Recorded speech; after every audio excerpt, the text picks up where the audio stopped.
When Enzo Maresca walked through the doors of Cobham on the 1st of July 2024, he knew how Chelsea stories usually end. 18 months later, on the 1st of January 2026, it was already over. A contract running until 2029 left behind. No farewell lap, no long goodbye. Just a quiet exit that said as much about Chelsea as it did about the man walking away. This is a story about Chelsea, but it's really about something bigger. What happens when patience dies in modern football. Because if you support Arsenal, you've seen Arteta survive 3 trophyless seasons to build something. If you're a United fan, you've watched manager after manager promise structure and deliver chaos. If you follow any big club, you know this feeling. The impossible tension between building for tomorrow and winning today. Chelsea were a club drowning in chaos. 5 managers in 3 years. Billions spent. Talent everywhere. Coherence nowhere. Maresca arrived with structure, with the quiet conviction of a man shaped by Pep Guardiola's ideas.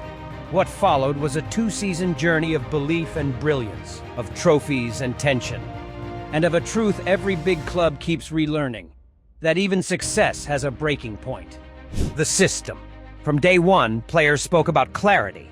Build from the back. Midfielders rotate, not roam. Fullbacks invert. The ball is protection. This was Maresca's Chelsea. Possession not as vanity, but as discipline. At the core stood Cole Palmer, Enzo Fernandez, Moises Caicedo, Reece James, and Marc Cucurella. Chelsea didn't just look organized. They looked alive. The surge. Then came September. 6-2 against Wolves. Convincing wins over Bournemouth, West Ham, Brighton. Stamford Bridge started leaning forward again. Chelsea weren't just in the top 4. They were being whispered about.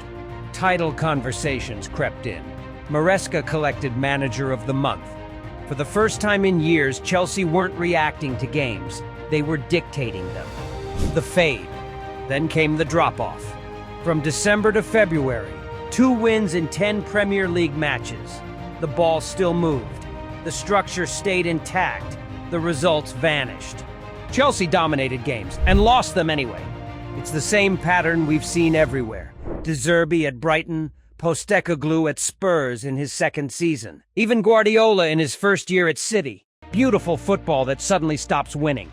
Critics zeroed in on Maresca's rigidity. Fans began to wonder if control on its own was ever enough. Winter forced the first real doubt. The save. Then came Fulham away. 90 minutes of tension. And then, an injury time winner that saved a season. From that moment, Chelsea hardened, winning 3 of their next 4 matches. On the final day at Nottingham Forest, a 1-0 win sealed Champions League football. And then, they started winning trophies. The Glory, Conference League final. Chelsea crushed Real Betis 4-1. It was the purest expression of Maresca ball.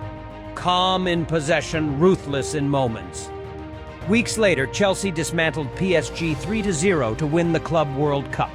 2 trophies, Champions League qualification, a young squad transformed. Season 1 felt like a blueprint fulfilled. But success at Chelsea is never the end of the story. The pressure. The 2nd season began with expectation. New signings arrived, but the margins shrank. Injuries mounted. Levi Colwill's absence destabilized the defense. Reece James remained unreliable. Red cards in 4 straight matches. But there were some brilliant moments too.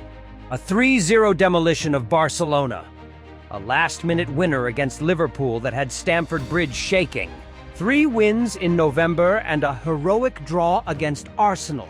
After Caicedo got sent off in the first half, earned Maresca Manager of the Month again. By early December, Chelsea were only 6 points behind Arsenal.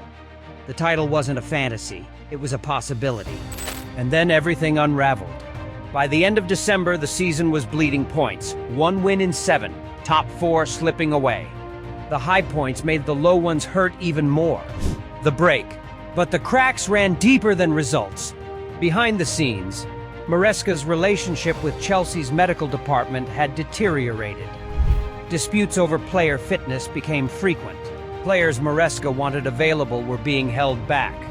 Players cleared to play would break down. The frustration was mutual and mounting. His cryptic reference to the worst 48 hours wasn't just about results. It was about a manager who felt unsupported in decisions that directly affected his team's performance.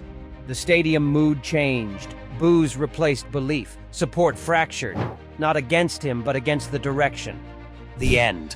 On 1st January 2026, it ended by mutual consent. A coach who delivered trophies shone the door. Maresca thanked the players and supporters, not the board. Chelsea thanked him for restoring competitiveness, while admitting they needed change. Both statements were true. The legacy. Enzo Maresca's Chelsea will never be remembered as perfect, but it will be remembered as coherent. He brought order to a club drowning in chaos. He proved youth could win trophies. He reminded Stamford Bridge what structure feels like. His Chelsea didn't burn brightly for long, but it burned honestly. 2 trophies, Champions League football, a generation given belief. But here's the question that goes beyond Chelsea, beyond Maresca, beyond any single club. When a manager delivers trophies but can't work with the club's infrastructure, who's at fault? Because Maresca didn't just fail to win enough, he failed to work within Chelsea's systems. And maybe that matters just as much. Maybe it's not just Chelsea's problem. Maybe it's football's. Because right now, across Europe, we're living in an age where patience is treated like weakness, where 3 bad months erase 18 good ones, where building something is always one result away from being torn down. Maresca proved you can implement a system, trust young players, and win silverware. He also proved that none of that matters if the results dip for 2 months, or if you can't align with the people around you. So what's the answer? Do clubs need to give managers more time? Do managers need to adapt faster? Or do both sides need to learn how to work together better? I want to know what you think. Drop a comment below. Are modern clubs too impatient? Are managers too stubborn? Or is this about the inability to bridge the gap between vision and infrastructure? And if you want more deep dives into the stories behind the headlines, hit subscribe. Because football is more than just results. Sometimes, it's about understanding why the results happened in the first place. Thanks for watching.